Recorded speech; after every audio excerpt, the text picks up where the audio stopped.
Hello everyone, my name is Payal Shivshankar Patil. Today's date is 16 September 2024 and my topic name is joint family versus nuclear family. First, we will discuss joint family. A joint family typically consists of multiple generations living uh, together under one roof, such as grandparents, parents, children, uncle, aunts, and cousins. The traditional structure is often found in countries like India and parts of Asia, where extended families live together and share responsibilities. Then, nuclear family. A nuclear family, on the other hand, consists of two parents and their children. It is a more compact family structure that focuses on the immediate family unit and is common is and it is a Western societies. Then, family structure, joint family structure, size large, often with the many members from different generations, and hierarchy. There is a usually a clear hierarchy with the elders leaving the most authority and decision making power. Then the living arrangement, extended families live together in the same household, which fosters strong familial bonds. Then, small, usually consisting of parents and their children, that is nuclear family. More egalitarian, with parents generally sharing responsibilities and decision making living arrangement. The family lives independently, separate from the extended relatives. Then the economic consideration of joint family, pooling of resources in a joint family, income, property, and expenses are often shared. This collective pooling of resources can help support everyone and ensure economic stability.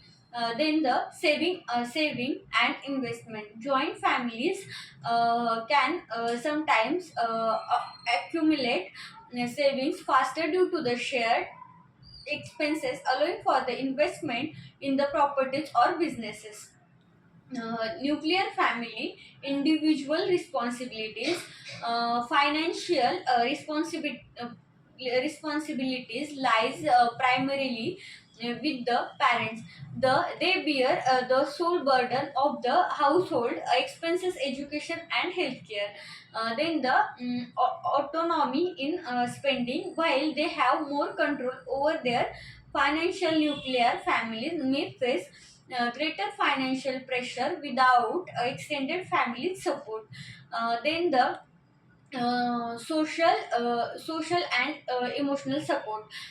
In a joint family, strong support network with many family members. Joint families provide emotional and social support during crisis. Children grows up with close knit relationships with cousins, uncles, and grandparents. Then conflict. The large number of members can also lead to conflicts over decision, privacy issues, or differing values between generation. Nuclear family focused attention. Parents in a nuclear families can give more focused attention to their children, which can be beneficial for their development and isolation. On the downside, nuclear families may feel isolated, especially during the challenging times, without the immediate support of extended family members. Then the in joint family responsibilities and role sharing. Joint family shared responsibilities, child rearing, household household chores and caregiving duties are often divided among families members, reducing the burden on any single individual. That's all about the nuclear family and joint family. Thank you so much.